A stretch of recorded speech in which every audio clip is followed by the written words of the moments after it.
دیکھو آپ محلے کے بڑے تھے, آپ بڑے سیاستدان تھے, آپ صدر بھی آپ تھے, وزیر اعظم بھی آپ تھے, سارے اختیارات آپ کے پاس تھے, لیکن آپ کو ایک برائی کی عادت پڑ گئی سٹا لگانے کی. آپ چرس پیتے تھے. معذرت, آپ نہیں پیتے تھے, ایک مثال دے رہا ہوں. اب کیا ہے کہ لوگ آپ کی تعریف کرتے ہیں, بندہ بہت اچھا ہے لیکن ہے چرسی, بندہ بہت اچھا ہے لیکن ہے کیا, چرسی. اب آپ کے پاس ایک آپشن ہے, یا تو چرس چھوڑ دو, یہ چھوٹ نہیں رہی آپ سے, تو پھر آپ کیا کرو گے, چرس کی پیکنگ اچھی کر دو گے آپ, اور چرس کا نام چینج کر کے اینٹی ڈپریشن ٹیبلٹ. کیا خیال ہے؟ اس پہ برائی کا لیبل آپ کیا کر دو گے, ہٹا دو گے, تاکہ لوگ مجھے چرسی چرسی نہ کہیں, مجھے مہذب کہیں. اور پھر آپ کا مقام اتنا بڑا ہوگا کہ تھوڑے دنوں میں جو چرس نہیں پیتا ہوگا لوگ اس کو دقیانوس, پینڈو, جاہل سمجھیں گے. چرسیوں کی معاشرے میں کیا ہوگی, عزت. پھر اگر کوئی آپ کے گھر میں رشتہ لے کر آئے گا, آپ کہتے ہیں بھائی پیتا ہے کہ نہیں پیتا, وہ کہے گا نہیں پیتا, دقیانوس, بیکورڈ, دفعہ یہاں سے. خدا کی قسم یہی کیا گورے نے ہمارے ساتھ. جو لڑکیاں پردہ کرتی ہیں, اسکارف لیتی ہیں, حجاب کرتی ہیں, گھروں میں رہتی ہیں, بھائی کا احترام, باپ کا احترام, ماں کا احترام, کسی غیر مرد کی طرف نظر نہیں اٹھانا. جب نکاح کا موقع آیا ابا سے پوچھا, ابا نے کہا ہاں بھائی ٹھیک ہے, عزت کے ساتھ رخصت کر دی, شوہر کے ساتھ وفا کر رہی ہے. پھر میاں بھی بڑا اچھا ماشاءاللہ, وہ بھی نہ کسی خاتون کو نگاہ بھر کے دیکھتا ہے, نہ ٹکٹکی باندھ کے دیکھتا ہے. اسے پتہ ہے جی میرے گھر میں میری بیگم آ گئی, بہت اچھا. اور جناب خود بھی بڑا نمازی, پرہیزگار, حاجی, دفتروں میں جاتا ہے, ٹائم پہ جاتا ہے, ٹائم سے واپس آتا ہے, ایمانداری کے ساتھ جاب کر رہا ہے, لوگوں کی خدمت کر رہا ہے. تو ہونا یہ چاہیے تھا بھائی زبردست انسان ہے. لیکن اس کو لبرل لوگ, پڑھے لکھے لوگ کیا کہیں گے, ایک نمبر کا کیا ہے, دقیانوس. گرل فرینڈ بوائے فرینڈ رکھ رہے ہیں لوگ, لڑکیوں سے دوستیاں ہو رہی ہیں, یونیورسٹیوں میں کو ایجوکیشن سسٹم ہے, فیمیل ٹیچر پڑھا رہی ہے اور لڑکے پڑھ رہے ہیں. اس کو ماڈرنزم سمجھا جاتا ہے, اس کو سمجھاتے ہیں اچھا معاشرہ ہے جہاں عورت کی عزت ہو رہی ہے. سمجھ میں آ رہی ہے بات؟ برقع پہنا دی عورت کو, او ہو یہ لوگ تو ظالم ہیں. ابے عورت کو کمبختو برقع پہنا کے مردوں کی عیاشی رکتی ہے, عورت کی نہیں رکتی. عورت جتنا بے لباس گھومے گی مزہ تو مردوں کو آئے گا, عورت کو تھوڑی آئے گا. یہ عجیب قسم کی فضول قسم کا فلسفہ ہے کہ عورت کو کپڑوں سے آزاد کرنے کو عورت کی آزادی سمجھا جا رہا ہے. عورت جتنا کپڑوں سے آزاد ہوگی مزے کس کو آئیں گے, مردوں کو آئیں گے. جتنے کپڑے پہنے گی تو مردوں کے مزے خراب ہوں گے. مردوں کی عیاشی پہ لیبل کس کا لگا دیا, عورت کی آزادی کا. یہ گورے نے آپ کے ساتھ یہ کام کیا ہے.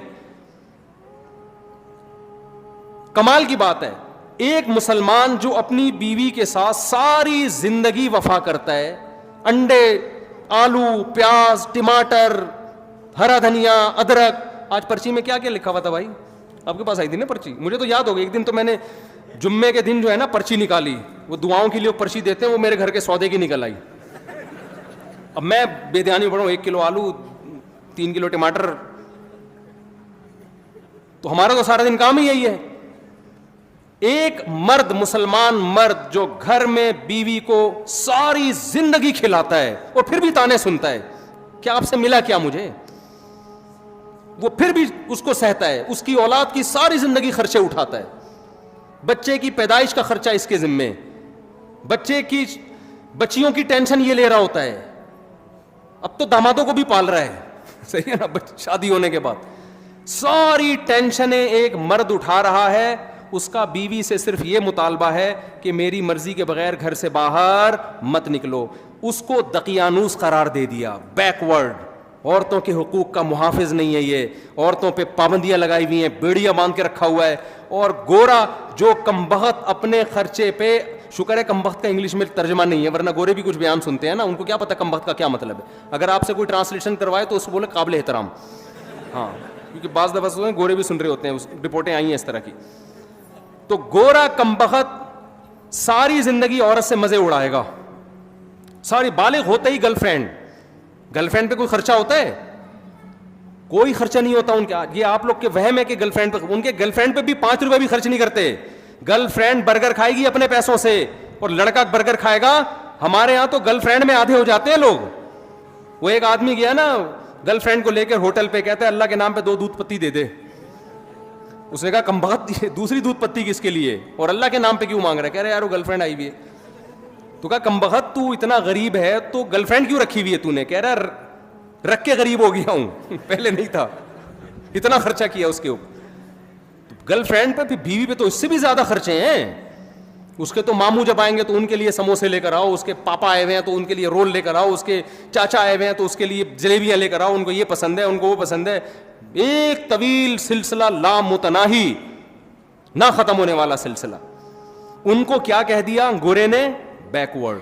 عورتوں کے زنجیریں باندھی ہوئی ہیں, اور گورا ساری زندگی عورت سے عیاشی کرتا ہے, مزے اڑاتا ہے, 1 روپے بھی اس پہ خرچ نہیں کرتا.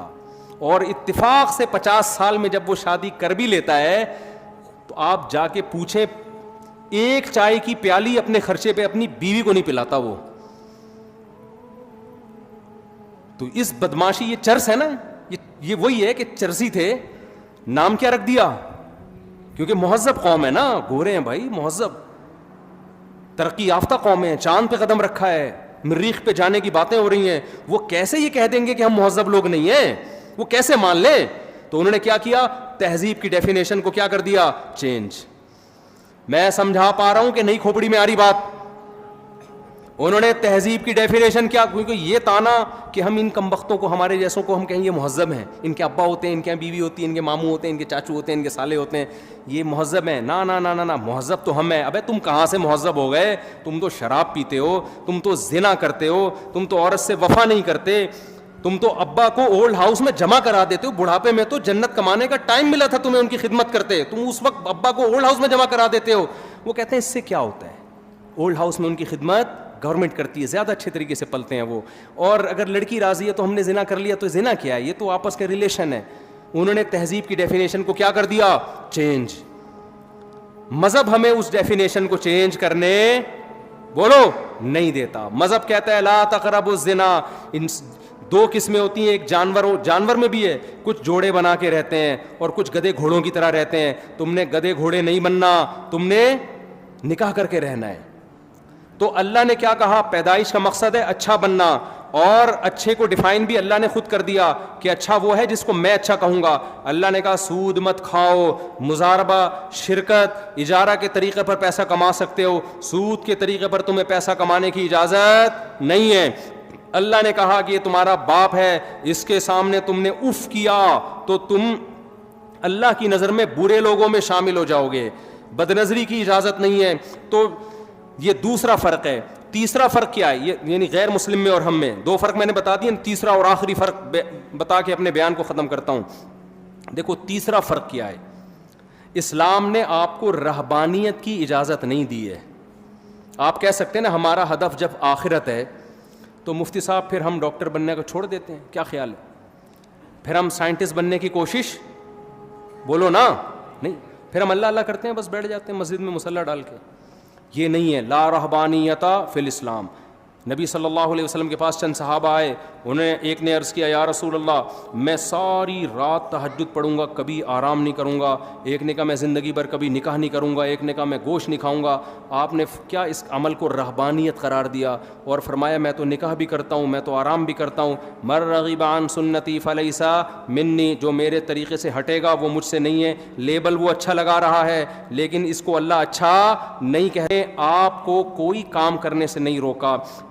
آپ نے جو ہدف بنانا ہے نا, آخرت ہدف ہے. لیبلوکم ایکم احسن عملا, کہ اللہ دیکھنا چاہتے ہیں اچھا عمل کون کر رہا ہے. تو اچھے کی ڈیفینیشن میں یہ قطعاً نہیں ہے کہ آپ ایجوکیشن چھوڑ دو, آپ ترقی کرنا چھوڑ دو. نا نا نا نا نا. اچھے کی ڈیفینیشن میں قرآن نے بیان کیا ومن اراد الآخرہ, جو بھی کام کرو آپ اس میں نیت کیا کرو؟